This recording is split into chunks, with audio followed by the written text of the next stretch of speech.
കേരളകൗമുദി കാലത്തും എക്സ്ക്ലൂസീവ് കാലത്തും വിദ്യാർത്ഥിയായിരിക്കുമ്പോഴും എല്ലാം ഒരു സുഹൃത്തും വഴികാട്ടിയും സഖാവുമായിരുന്നു എനിക്ക് VS.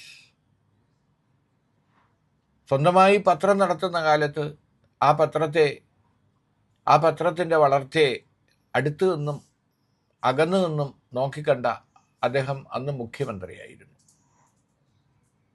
VSൻ്റെ നിലപാടുകൾ ശരിയാണെന്ന് എഴുതിയതിൻ്റെ പേരിൽ ഒരുപാട് വിമർശനങ്ങൾ നേരിടേണ്ടി വന്നിട്ടുണ്ട് എക്സ്ക്ലൂസീവ് ദിനപത്രത്തിന്. ഒരുപക്ഷെ ദിനപത്രം സാമ്പത്തിക പ്രതിസന്ധി കാരണം പൂട്ടാനിടയാക്കിയത് പോലും VSനോടുണ്ടായിരുന്ന അതിര് കവിഞ്ഞ ആഭിമുഖ്യമാണ്. ആശയപരമായി പിണറായിയും VSും രണ്ട് തട്ടിൽ നിൽക്കുമ്പോൾ VSൻ്റെ എല്ലാ നിലപാടുകളെയും ശരിവെച്ചുകൊണ്ട് പത്രം സ്വീകരിച്ച ആ നിലപാട് പത്രത്തെ ശത്രുവായി കാണാൻ, ഞാനുൾപ്പെടെയുള്ള ആളുകളെ ശത്രുക്കളായി കാണാൻ ഔദ്യോഗിക പാർട്ടിയെ പ്രേരിപ്പിച്ചു. അങ്ങനെ VSുമായി ഇടപഴകിയ സന്ദർഭങ്ങളെല്ലാം ഓർമ്മ വരികയാണ്. കമ്മ്യൂണിസ്റ്റ് പാർട്ടികൾ 100ാം പിറന്നാൾ ആഘോഷിക്കുന്ന ഈ സന്ദർഭത്തിൽ കമ്മ്യൂണിസ്റ്റ് പാർട്ടികൾ, ഇടതുപക്ഷം രാജ്യത്ത് വലിയ പ്രതിസന്ധികൾ നേരിടുന്ന സന്ദർഭത്തിൽ എല്ലാറ്റിനും സാക്ഷിയായ VS 102ാം വയസ്സിലാണ് യാത്രയാകുന്നത്.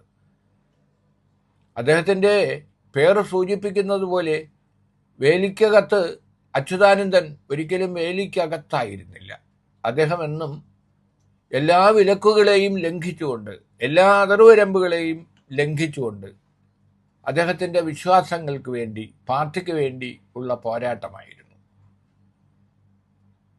VS എന്ന് പറഞ്ഞാൽ ആ രണ്ടക്ഷരത്തിൻ്റെ അർത്ഥം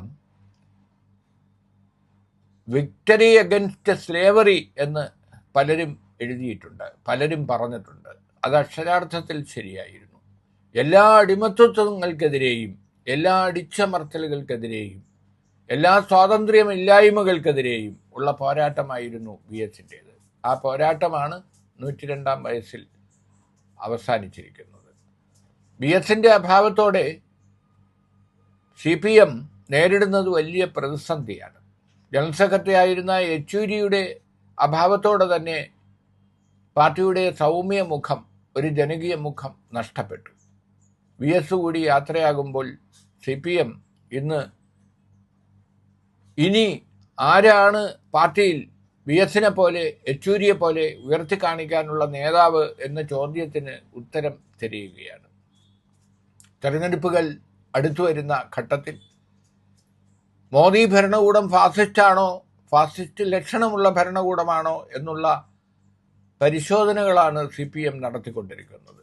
കുറേ കാലമായി അസുഖബാധിതനായി കിടന്നിരുന്ന VS, എന്തായാലും VSൻ്റെ വേർപാട് കേരളീയർക്ക് അപ്രതീക്ഷിതമല്ല. ഏതു നിമിഷവും VS നമ്മോട് യാത്ര പറയും എന്ന് അറിയുമായിരുന്നു. എന്തായാലും VSൻ്റെ വേർപാട് CPMന്, കമ്മ്യൂണിസ്റ്റ് പാർട്ടികൾക്ക്, ഇടതുപക്ഷത്തിന് ഒരു തീരാ നഷ്ടം തന്നെയാണ്.